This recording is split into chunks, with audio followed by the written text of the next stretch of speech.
So in today's video, I'm going to talk about the secret that's going to take your ball striking with every club in the bag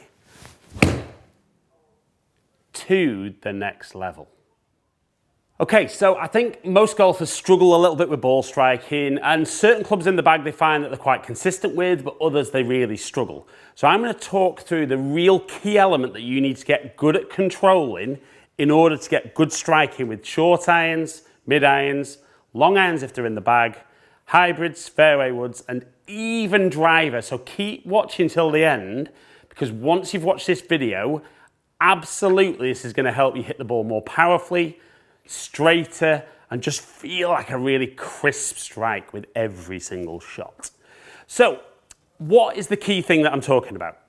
So what I'm talking about is the ability, when the golf ball's on the floor initially, to create that golf ball and then ground contact.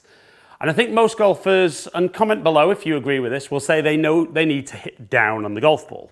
But the challenge is they tend to catch the ground first. So then somebody will say, no, you need to hit down more. And they actually just hit further and further behind, or if they're on grass, the divots get deeper and deeper, but start in the wrong place. So the first thing we need to understand is, in theory, you don't need to hit up or down. What you need to do is control where the lowest point of your golf swing is. Now, you might not be aware about the lowest point, so let me explain. So when you look face on, the simplest form of the golf swing is that club head moving in a circle around your body. So at some point, the club head moves up, moves back down, reaches its lowest point, and then continues up. But we need to make sure when the golf ball's on the floor that the lowest point is after the golf ball. Now, the first thing I would say is golfers just generally aren't great at touching the ground in the right place. And then the lowest point is actually in the ground. So a great little drill is remove the golf ball, scuff a little line, whether you're on a mat, you could use a piece of chalk, on the grass with a tee. Set yourself up as though the line's maybe a bit closer to your left armpit for a right-handed golfer. Obviously, I've got 9-iron in my hands, so the ball's in the middle. So I'm going to swing, but I'm going to try and hit that line. And obviously, the way I'm going to have to do it is, as I swing back, I'm going to have to move towards the target, not just with my lower body, but my upper body as well. And then we can see there, touch the line beautifully. Actually got a little bit ahead of the line there. And that's easy peasy. So then, we're going to introduce the golf ball. The line's still there.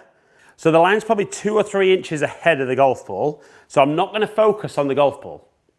Yes, you heard me correctly. I'm not going to focus on the golf ball. I'm going to focus on that line ahead of the golf ball. So set up.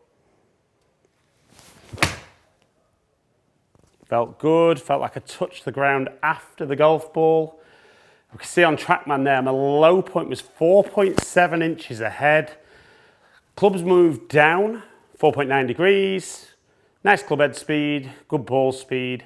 Carry at 161 yards.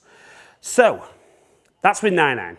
So I would say 7, 8, 9 pitching wedge. The ball position should be pretty much the same, nicely in the middle of our stance.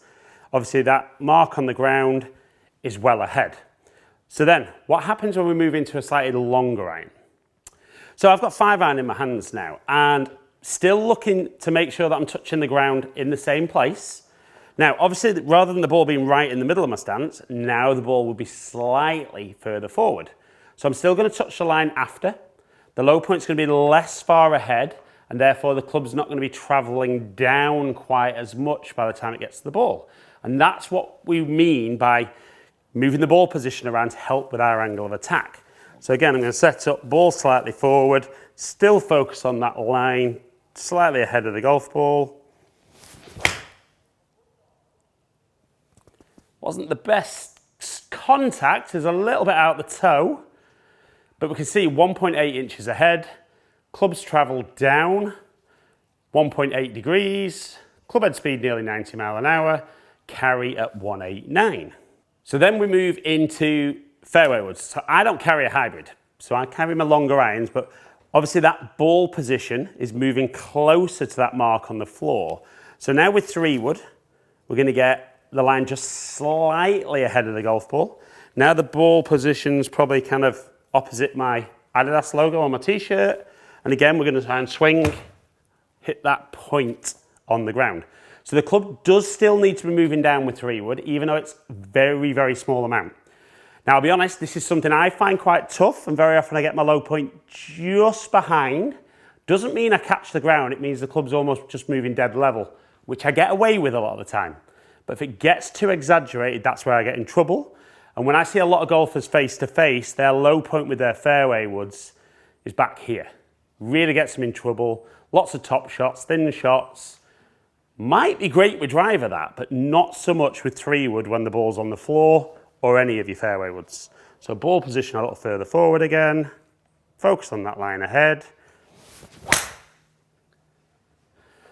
We can see just a tiny bit ahead, 0.4 inches ahead. Clubs travel down 1 degree. Club speed 100 mile an hour. Absolutely flush that, not much loft there at impact. Carrying 245 yards, rolling out 274. So as we're working up through the bag, that now moves us into driver. Now, we're going to tee driver up. And for me, nice and high. Lots and lots of height there. Now, the line for me is probably 3-4 inches behind. Now, the ball position is then going to be a little bit further forward. And my slight change at address is I actually want to feel there's a little bit more spine tilt. Reason being, when the ball was on the floor, it was nice that as I drove towards the target, my upper body went with my lower body. That moved the low point ahead. But with driver, I don't want to hit the ground, I want to miss the ground, but that little extra setup, as my lower body drives, my upper body's going to stay back.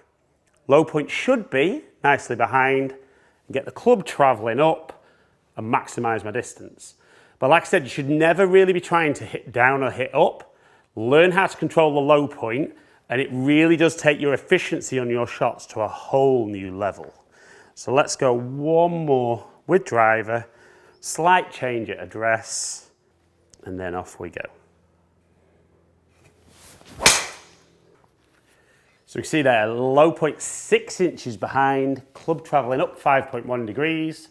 Not my quickest swing at 106 mile an hour, but 154 ball speed, 264 carry and 286 total.